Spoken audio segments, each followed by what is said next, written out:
বাংলাদেশে আশ্রিত রোহিঙ্গা শরণার্থীদের জন্য $1.8 মিলিয়ন মার্কিন সহায়তা দেবে জাপান। এ লক্ষ্যে জাপান ও বিশ্ব খাদ্য কর্মসূচি WFP একটি চুক্তি সই করেছে। মঙ্গলবার ঢাকার জাপান দূতাবাস এ তথ্য জানায়। রোহিঙ্গা সংকট বেশ জটিল একটি মানবিক সমস্যা, যা 2017 সাল থেকে মিয়ানমারের রাখাইন রাজ্যে সংখ্যালঘু রোহিঙ্গা জনগোষ্ঠীর ওপর সহিংসতা ও নিপীড়নের কারণে শুরু হয়েছে। এই পরিস্থিতিতে প্রায় 7,50,000 রোহিঙ্গা বাংলাদেশে পালিয়ে এসে অস্থায়ী শিবিরে আশ্রয় নিয়েছে। এই বিপুল সংখ্যক শরণার্থীর খাদ্য, বস্ত্র, বাসস্থান, শিক্ষা ও স্বাস্থ্যসেবা নিশ্চিত করতে পার্শ্ববর্তী দেশগুলো বিভিন্নভাবে সহায়তা করেছে। এক্ষেত্রে জাপান বরাবরই রোহিঙ্গা শরণার্থীদের সহায়তায় এগিয়েছিল।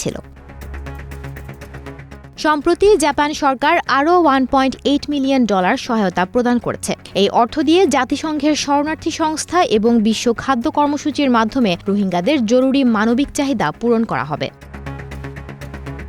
ঢাকায় নিযুক্ত জাপানের রাষ্ট্রদূত সাইদা শিনিচি বলেন, জাপান সরকারের সহযোগিতা রোহিঙ্গাদের জীবনযাত্রার মান উন্নত করবে। WFPর মাধ্যমে বাস্তুচ্যুত রোহিঙ্গা জনগোষ্ঠীকে জীবন রক্ষাকারী খাদ্য, পুষ্টি এবং জীবিকা সহায়তায় $18 লাখ প্রদানের সিদ্ধান্ত নিতে পেরে তারা বেশ আনন্দিত।